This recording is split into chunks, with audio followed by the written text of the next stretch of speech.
ಯೋಗ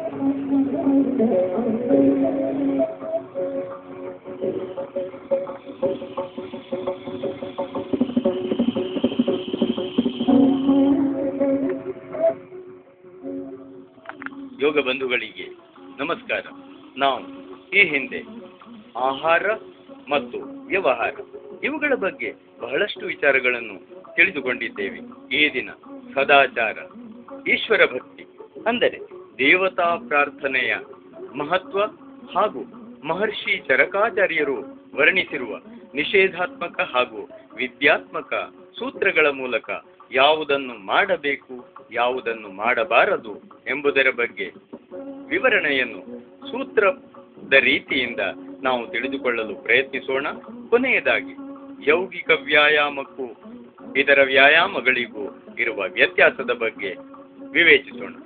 ಓಂ.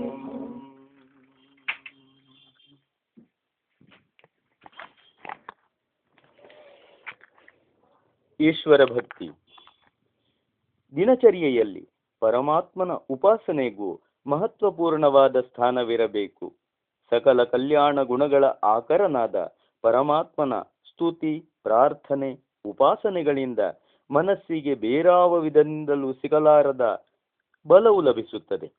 ಸಚ್ಚಿದಾನಂದ ಸ್ವರೂಪನ ಚಿಂತನ ಹಾಗೂ ಸಾಮೀಪ್ಯಾನುಭವದಿಂದ ಮನಸ್ಸಿಗೆ ಸಿಕ್ಕುವ ಅವರ್ಣನೀಯವಾದ ಆನಂದ ಮತ್ತು ಶಾಂತಿಯನ್ನು ಜಗತ್ತಿನ ಬೇರಾವ ತತ್ವವು ಕೊಡಲಾರದು.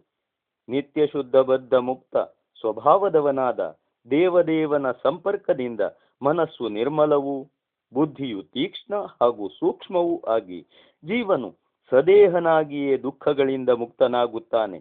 ಇಂತಹ ಪವಿತ್ರಾತ್ಮನು ಯಾವ ವಿಧವಾದ ಶಕ್ತಿನಾಶಕವಾದ ಶಾರೀರಿಕ ಕ್ರಿಯೆಗಳಿಗೂ ಅವಕಾಶ ಕೊಡದಿರುವುದರಿಂದ ಕೇವಲ ಆಧ್ಯಾತ್ಮಿಕ ದೃಷ್ಟಿಯಿಂದಲೇ ಅಲ್ಲ, ಶಾರೀರಿಕ ದೃಷ್ಟಿಯಿಂದಲೂ ಸಹ ದೃಢನೂ ಆರೋಗ್ಯಶಾಲಿಯೂ ಬಲಶಾಲಿಯೂ ಆಗುತ್ತಾನೆ. ಮನಸ್ಸು ಮತ್ತು ದೇಹ ಇವೆರಡರ ಘನಿಷ್ಠ ಸಂಪರ್ಕವನ್ನು ಬಲ್ಲ ವಿದ್ವಾಂಸರಿಗೆ ಉಪಾಸನೆಗೂ ಶಾರೀರಿಕ ಸ್ವಸ್ಥತೆಗೂ ಇರುವ ಸಂಬಂಧ ಸಹಜವಾಗಿಯೇ ಅರ್ಥವಾಗುತ್ತದೆ. ಮನಸ್ಸು ದೇಹದ ಮೇಲೂ, ದೇಹವು ಮನಸ್ಸಿನ ಮೇಲೂ, ಇವೆರಡೂ ಆತ್ಮನ ಮೇಲೂ, ಆತ್ಮನು ಇವೆರಡರ ಮೇಲೂ ಬೀರುವ ಸಾಧು ಅಥವಾ ಅಸಾಧು ಪ್ರಭಾವವೇ ಸುಖ ಅಥವಾ ದುಃಖದ ಮೂಲವಾಗಿರುವುದರಿಂದ ಉಪಾಸನೆಯ ಮಹತ್ವ ಸ್ಪಷ್ಟವಾಗಿದೆ. ಆದ ಕಾರಣ ಪ್ರತಿದಿನವೂ ತಪ್ಪದೆ ಉಪಾಸನೆಯನ್ನು ದಿನಚರ್ಯಾ ಪ್ರಕರಣದಲ್ಲಿ ಅಭಿನ್ನವಾದ ಅಂಗವಾಗಿ ಉಳಿಸಿಕೊಂಡು ಹೋಗುವುದು ಅವಶ್ಯಕ. ಈ ಬಗ್ಗೆ ಈಶ್ವರ ಪ್ರಣಿಧಾನದ ಪ್ರಕರಣದಲ್ಲಿ ನಾವು ಬಹಳಷ್ಟು ವಿಚಾರಗಳನ್ನು ತಿಳಿದುಕೊಳ್ಳುತ್ತೇವೆ. ಶರೀರವನ್ನು ದೃಢವಾಗಿಯೂ ಆರೋಗ್ಯವಾಗಿಯೂ ಬಲಿಷ್ಠವಾಗಿಯೂ ಇಟ್ಟುಕೊಳ್ಳಲು ಅವಶ್ಯವಾಗಿ ಅಂಗೀಕರಿಸಬೇಕಾದ ಮೂರನೆಯ ಸಾಧನ ಸದಾಚಾರವೇ ಆಗಿರುತ್ತದೆ. ಸದಾಚಾರವೆಂಬುದರ ವಿಸ್ತಾರವಾದ ಅರ್ಥ ವಿವೇಚನೆ ಯಮನಿಯಮ ಪ್ರಕರಣದಲ್ಲಿ ಮುಂದೆ ಆಗಲಿದೆ. ಇಲ್ಲಿ ಅತಿ ವಿಸ್ತಾರಕ್ಕೆ ಕೈ ಹಾಕುವುದು ಬೇಡ. ಸದಾಚಾರದ ಸ್ಥೂಲ ಪರಿಚಯ ಅಥವಾ ಲಕ್ಷಣವೇ ಈಗ ನಾವು ತಿಳಿದುಕೊಳ್ಳುವ ವಿಷಯ. ಸತ್ ಪ್ಲಸ್ ಆಚಾರ ಎಂಬುದನ್ನು ಒಳ್ಳೆಯ ಆಚಾರ ಎಂದಾದರೂ ಹೇಳಬಹುದು, ಒಳ್ಳೆಯವರ ಆಚಾರ ಎಂಬುದಾಗಿಯೂ ಹೇಳಬಹುದು. ಸತ್ ಎಂಬ ಪದಕ್ಕೆ ಇರುವಂತಹದು ಸತ್ಯವಾದುದು ಎಂಬರ್ಥವೂ ಇರುವುದರಿಂದ ಸದಾಚಾರ ಎಂಬುದಕ್ಕೆ ಮಾನವನ ಸಹಜವಾದ, ಕೃತ್ರಿಮವಲ್ಲದ, ಎಲ್ಲರೂ ತನ್ನಂತೆ ಎಂಬ ವಿಶಾಲ ಭಾವನೆಯ ತಳಹದಿಯ ಮೇಲೆ ನಿಂತ ನಡೆನುಡಿ ಎಂಬ ನೇರವಾದ ಅರ್ಥ ಎಲ್ಲಕ್ಕಿಂತಲೂ ಉತ್ತಮವಾಗಿರುತ್ತದೆ. ಹಾಗೆಂದರೇನು? ಯಾವ ಆಚಾರದಿಂದ ತನ್ನ ಮತ್ತು ಪರರ ಶಕ್ತಿ ನಾಶವಾಗುವುದಿಲ್ಲವೋ, ಯಾವುದು ತನ್ನ ಮತ್ತು ಪರರ ಶಕ್ತಿ ವಿಕಾಸಕ್ಕೆ ಸಾಧಕವಾಗುತ್ತದೆಯೋ ಅದೇ ಸದಾಚಾರ. ಇದರ ಲಕ್ಷಣಗಳನ್ನು ಹೀಗೆ ತಿಳಿದುಕೊಳ್ಳಬಹುದು.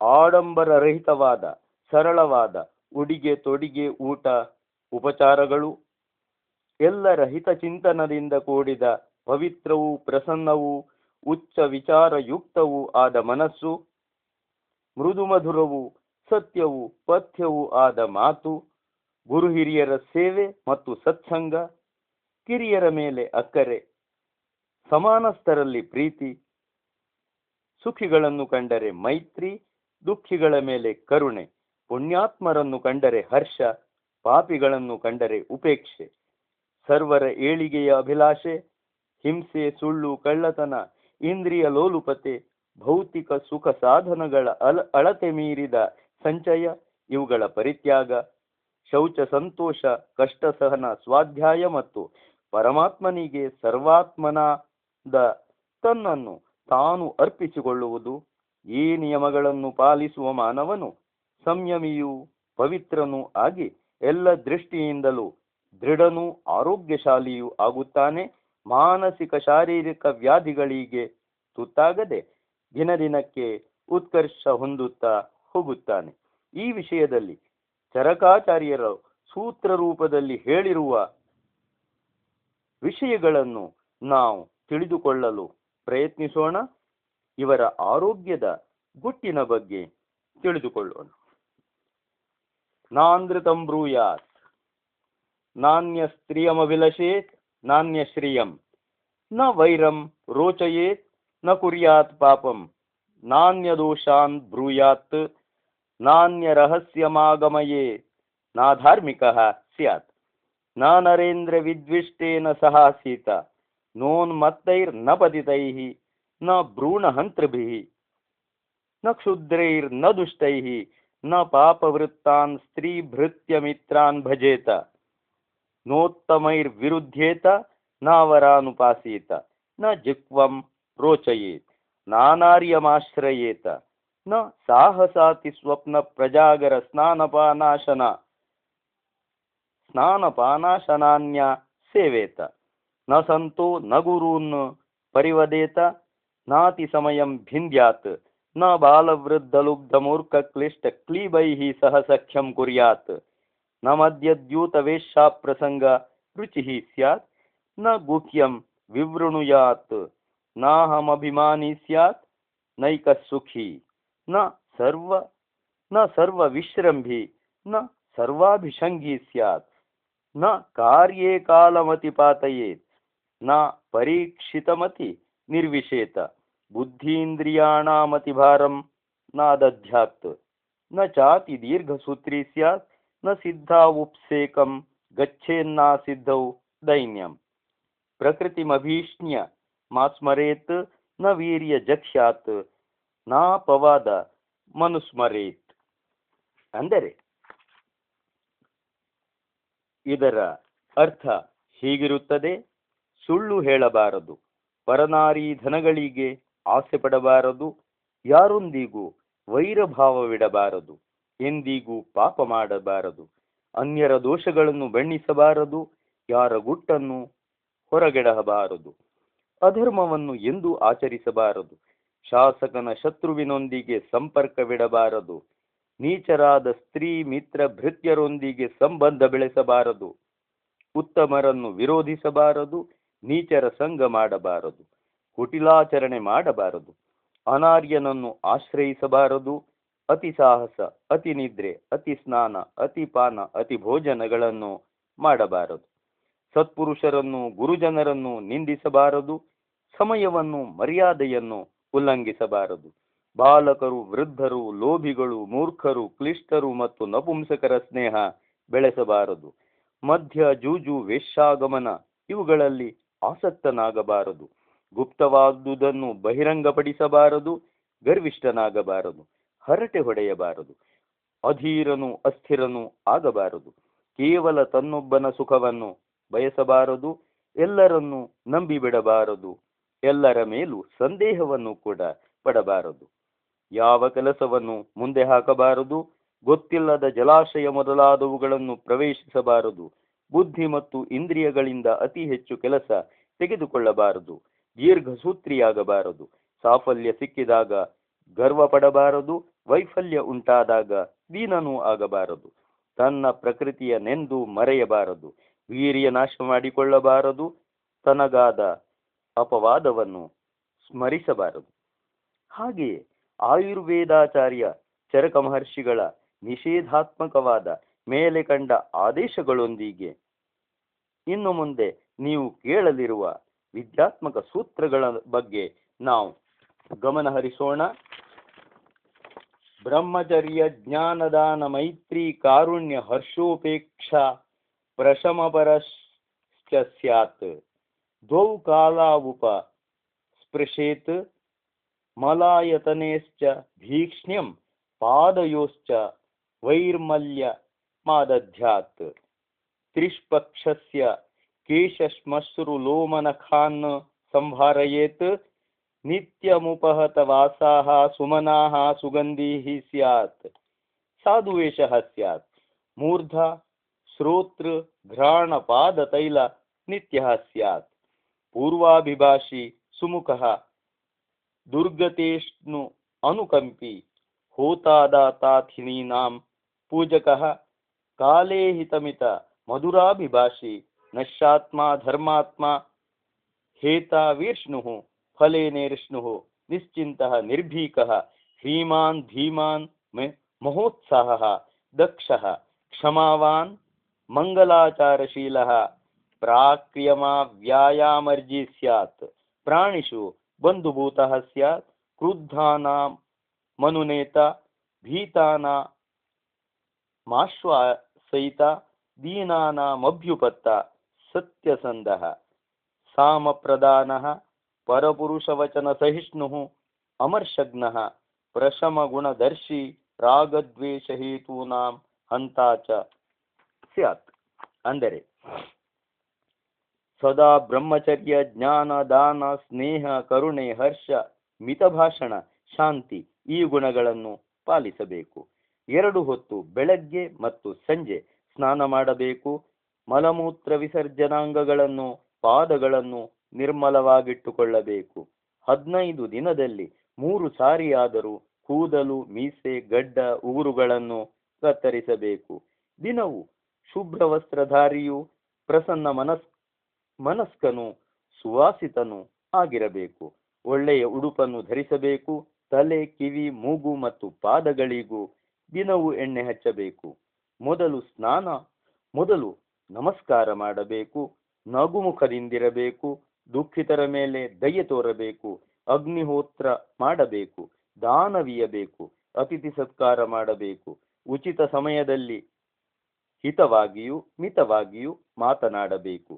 ಜಿತೇಂದ್ರಿಯನು ಧರ್ಮಾತ್ಮನು, ಕಾರ್ಯದಲ್ಲಿ ಆಸಕ್ತನು, ಫಲದಲ್ಲಿ ಅನಾಸಕ್ತನು, ನಿಶ್ಚಿಂತನು, ಭಯರಹಿತನು, ನಾಚಿಕೆಯುಳ್ಳವನು, ಬುದ್ಧಿವಂತನು, ಉತ್ಸಾಹಶಾಲಿಯು, ದಕ್ಷನು, ಕ್ಷಮಾಶೀಲನು, ಮಂಗಳಾಚಾರವಂತನು, ಆಯಾಸವಾಗುವುದಕ್ಕೆ ಮುನ್ನವೇ ವ್ಯಾಯಾಮವನ್ನು ನಿಲ್ಲಿಸುವವನು ಆಗಿರಬೇಕು. ಪ್ರಾಣಿ ಮಾತ್ರರಿಗೆ ಬಂಧುವಾಗಿರಬೇಕು. ಕ್ರುದ್ಧರಾದವರಲ್ಲಿ ನಯವನ್ನು ತೋರಿಸುವವನು, ಭೀತರಾದವರಿಗೆ ಆಶ್ವಾಸನೆ ಕೊಡುವವನು, ದೀನರಿಗೆ ದಯೆ ತೋರಿಸುವವನು, ಸತ್ಯಸಂಧನು, ಶಾಂತ ಸ್ವಭಾವದವನು, ಬೇರೆಯವರ ಕಠೋರ ವಚನಗಳನ್ನು ಸಹಿಸುವವನು, ಕೋಪಗೊಳ್ಳದವನು, ಶಮದಮಾದಿ ಗುಣಾನ್ವಿತನು, ರಾಗದ್ವೇಷಗಳ ಕಾರಣವನ್ನು ದೂರ ಮಾಡುವವನು ಆಗಿರಬೇಕು ಎಂಬುದಾಗಿ ಚರಕಾಚಾರ್ಯರು ಬುದ್ಧಿಯ ಮಾತನ್ನು ಹೇಳಿರುತ್ತಾರೆ. ಈಗ ನಾವು ಯೌಗಿಕ ವ್ಯಾಯಾಮಕ್ಕೂ ಇತರ ವ್ಯಾಯಾಮಗಳಿಗೂ ಇರುವ ವ್ಯತ್ಯಾಸದ ಬಗ್ಗೆ ಗಮನ ಹರಿಸೋಣ. ಇತರ ವ್ಯಾಯಾಮಗಳು ಕೇವಲ ರೋಗರಹಿತನಾದವನ ಶರೀರವನ್ನೇ ಬಲಿಷ್ಠವಾಗಿ ಮಾಡಬಲ್ಲವು, ರೋಗಗಳನ್ನು ದೂರೀಕರಿಸಲಾರವು. ಆದುದರಿಂದ ರೋಗಿಗಳಾದವರು ಇವುಗಳಿಂದ ಲಾಭ ಪಡೆಯಲಾರರು. ಆದರೆ ಯೌಗಿಕ ವ್ಯಾಯಾಮವು ರೋಗರಹಿತ ದೇಹವನ್ನು ಬಲಿಷ್ಠವೂ ಕಾಂತಿಯುಕ್ತವನ್ನಾಗಿಯೂ ಮಾಡುವಂತೆ ರೋಗಯುಕ್ತ ಶರೀರದ ರೋಗವನ್ನು ದೂರ ಮಾಡಿ ಅದನ್ನು ಸಹ ರೋಗರಹಿತ ಹಾಗೂ ಬಲಿಷ್ಠವಾಗಿ ಮಾಡುತ್ತದೆ. ಇತರ ವ್ಯಾಯಾಮಗಳು ಮಾಂಸಖಂಡಗಳನ್ನು ಕಠೋರವಾಗಿ ಮಾಡಿ ವೃದ್ಧಾಪ್ಯದಲ್ಲಿ ಶರೀರದ ನೋವಿಗೂ ಕಾರ್ಯ ಅಸಮರ್ಥತೆಗೂ ಕಾರಣವಾಗುತ್ತದೆ. ಆದರೆ ಯೌಗಿಕ ವ್ಯಾಯಾಮದಿಂದ ಪ್ರತಿಯೊಂದು ಅಂಗವೂ ಸ್ಫೂರ್ತಿಯುತವೂ ಹಗುರವೂ ಆಗಿ ಆರೋಗ್ಯ ಬಲಗಳು ಲಭಿಸುತ್ತವೆ. ದಂಡ ಬಸ್ಕಿ ಮೊದಲಾದವುಗಳಿಂದ ಹೃದಯ ಮತ್ತು ಮಸ್ತಿಷ್ಕಗಳು ಸಂಕುಚಿತವಾಗಿ ಮಾನವನ ಬುದ್ಧಿ ಮಂದವಾಗುತ್ತದೆ. ಆದರೆ ಯೌಗಿಕ ವ್ಯಾಯಾಮಗಳಿಂದ ಹೃದಯ ಮಸ್ತಿಷ್ಕಗಳು ಪೂರ್ಣ ವಿಕಾಸ ಹೊಂದಿ ಶರೀರದೊಂದಿಗೆ ಬುದ್ಧಿಯೂ ಕೂಡ ಸೂಕ್ಷ್ಮ ಹಾಗೂ ಕುಶಾಗ್ರವಾಗುತ್ತದೆ. ಇತರ ವ್ಯಾಯಾಮಗಳಿಂದ ಉಸಿರು ಮೇಲೇರಲು ಹೃದಯ ಹೊಡೆದುಕೊಳ್ಳಲು ಆರಂಭವಾಗುತ್ತದೆ. ಅಂತಹ ಅಂಗ ಸಾಧಕನು ಅಲ್ಪ ಶ್ರಮದಿಂದಲೂ ಆಯಾಸ ಪಡುತ್ತಾನೆ. ಆದರೆ ಯೌಗಿಕ ವ್ಯಾಯಾಮದಿಂದ ಉಸಿರು ಸ್ಥಿರವೂ ಶಾಂತವೂ ಆಗುತ್ತಿದ್ದು ರೋಗವನ್ನು ದೂರ ಮಾಡುತ್ತದೆ, ಆರೋಗ್ಯವನ್ನು ಸೂಚಿಸುತ್ತದೆ. ಯೌಗಿಕ ವ್ಯಾಯಾಮ ಸ್ವಲ್ಪ ಹೆಚ್ಚಾದರೂ ಹೃದಯದ ಹೊಡೆತಕ್ಕೆ ಕಾರಣವಾಗುವುದಿಲ್ಲ. ಇತರ ವ್ಯಾಯಾಮಗಳನ್ನು ಪ್ರಾಯಶಃ ಒಂದು ನಿಶ್ಚಿತ ವಯಸ್ಸಿನವರು ಮಾತ್ರ ಮಾಡಿ ಪ್ರಯೋಜನ ಹೊಂದಬಲ್ಲರು. ಆದರೆ ಯೌಗಿಕ ವ್ಯಾಯಾಮವನ್ನು ಬಾಲಕರು, ವೃದ್ಧರು, ಯುವಕರು ಎಲ್ಲರೂ ಮಾಡಿ ಪೂರ್ಣ ಲಾಭವನ್ನು ಪಡೆಯಬಹುದು. ಇತರ ವ್ಯಾಯಾಮಗಳಿಂದ ಬಹುಶಃ ಪುರುಷರು ಮಾತ್ರ ಲಾಭವನ್ನು ಪಡೆಯಬಲ್ಲರು. ಆದರೆ ಯೌಗಿಕ ವ್ಯಾಯಾಮವನ್ನು ಯಾವ ಬಗೆಯ ಅಪಾಯವೂ ಇಲ್ಲದೆ ಸ್ತ್ರೀಯರು ಸಹ ಮಾಡಬಲ್ಲರು. ಇತರ ವ್ಯಾಯಾಮಗಳಿಂದ ಕೇವಲ ಶರೀರಕ್ಕೆ ಬಲ ಸಿಕ್ಕುವುದು, ಮಾನವನ ನಡೆ ನುಡಿಗಳ ಮೇಲೆ ಯಾವ ಒಳ್ಳೆಯ ಪ್ರಭಾವವೂ ಉಂಟಾಗದು. ಆದರೆ ಯೌಗಿಕ ವ್ಯಾಯಾಮದಿಂದ ಶರೀರವು ದೃಢವೂ ರೋಗರಹಿತವೂ ಆಗುವುದಲ್ಲದೆ ಮನುಷ್ಯನ ನಡೆ ನುಡಿಗಳ ಮೇಲೆ ಪರಿಣಾಮ ಬೀರಿ ಆತನು ಪವಿತ್ರನೂ ಆಗುವುದಲ್ಲದೆ ಮದ್ಯ ಮಾಂಸ ಸೇವನೆ, ಧೂಮ್ರಪಾನ, ವೇಶ್ಯಾವ್ಯಸನ ಮೊದಲಾದ ದುಶ್ಚಟಗಳು ಕೂಡ ದೂರವಾಗುತ್ತದೆ. ಈ ಮೇಲಿನ ತುಲನೆಯನ್ನು ವ್ಯಾಯಾಮಗಳ ಖಂಡನೆಗಳಿಗಾಗಲಿ ಅಥವಾ ಅವು ನಿರುಪಯೋಗವೆಂದು ಸಾಧಿಸುವುದಕ್ಕಾಗಲಿ ಇಲ್ಲಿ ಹೇಳಿಲ್ಲ. ಇತರ ವ್ಯಾಯಾಮಗಳು ಕೇವಲ ಬಾಹ್ಯ ದೃಢೀಕರಣದ ಸಾಧನಗಳು. ಯೌಗಿಕ ವ್ಯಾಯಾಮ ಬಾಹ್ಯ ಹಾಗೂ ಅಂತಃಶಕ್ತಿಯ ಎರಡನ್ನೂ ಕೊಡುವ ದೃಢೀಕರಣಕ್ಕೂ ಸಾಧನ ಎಂಬುದನ್ನು ನಾವು ತಿಳಿದುಕೊಂಡರೆ ಸಾಕು. ಮುಂದಿನ ಭಾಗದಲ್ಲಿ ನಾವು ಬಹಳಷ್ಟು ವಿಚಾರಗಳನ್ನು ತಿಳಿದುಕೊಳ್ಳಲು ಪ್ರಯತ್ನಿಸೋಣ. ಮುಂದೆ ಚಿತ್ತ ಏಕಾಗ್ರತೆಯ ಅವಶ್ಯಕತೆಯ ಬಗ್ಗೆ ತಿಳಿದುಕೊಳ್ಳೋಣ. ಓಂ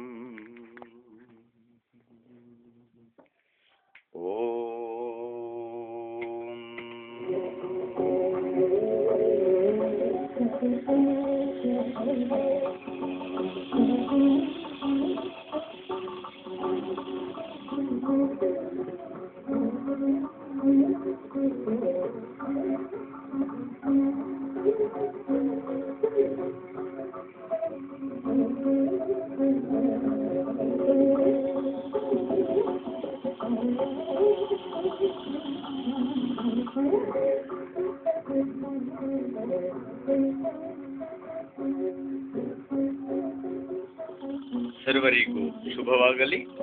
ಓಂ ಶಾಂತಿ.